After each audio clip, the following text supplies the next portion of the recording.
At the BGI Gem Lab, we investigate gemstones, and we try and use the scientific way of looking inside the stone, and we can work out from various means.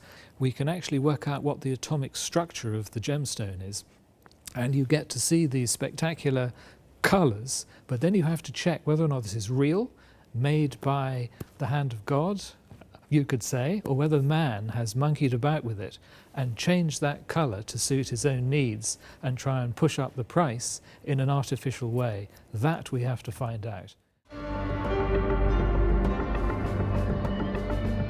One extraordinary story which we had to sort out was we got a call from a department of state in Whitehall, and they had come into their hands a group of gemstones, and they'd taken it to one person who'd said they were not real, and they thought they'd just check with us if they were real or not. And these had been found being smuggled through Heathrow inside a book.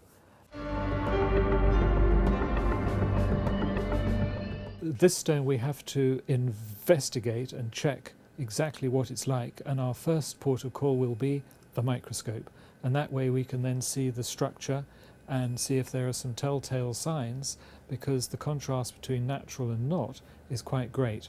And we're going to be looking for curved growth lines, which would be a sign of a fake one, but not all of them are as easy to find as that. But the microscope is the first place to look, and if we find some signs of it being a natural stone, then those will be crystal growth lines, they'll be straight, and maybe zoning, and maybe intersecting lines at 60 and 120, and then you can tell that that would be the characteristic shapes and signs of this type of stone.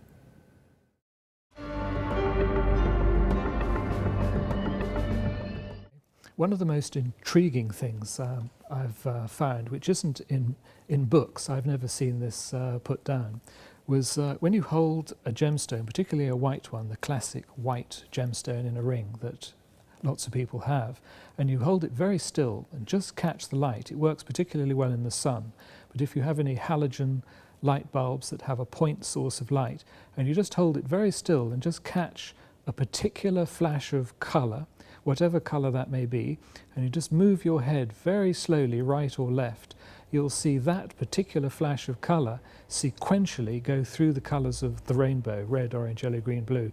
And how that works is you're looking down a tiny little rainbow fan of light coming from the stone. In fact, it will have many of those. You'll just happen to be seeing one.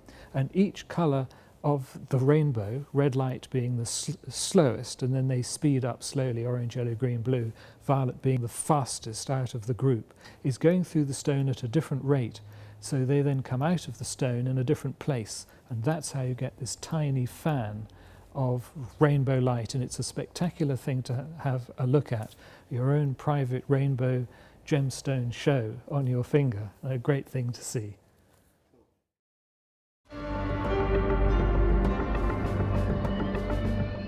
I think the most exciting thing about the detection of gemstones, whether they're natural or not, is seeing ones that are either a fine example of the real thing, things that really have come from the ground and are extremely rare, a bit like finding a Van Gogh or some very rare thing that you know is very rare, and then seeing if somebody has tried to make one look like that, and you've got to find out whether or not this is one of the real ones or one of the very, very clever fake ones. And it can all rest on these tiny peaks in the spectrometer graph that can only be picked up by these very fine techniques. The days when you could just use a microscope and a candle have long gone. And so it's a bit of a shame that it's become so high-tech.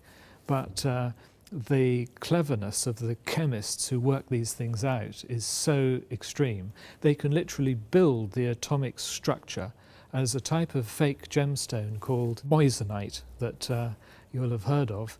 And that is not like the real thing, because it is actually splits up white light into two rays. It's doubly refractive.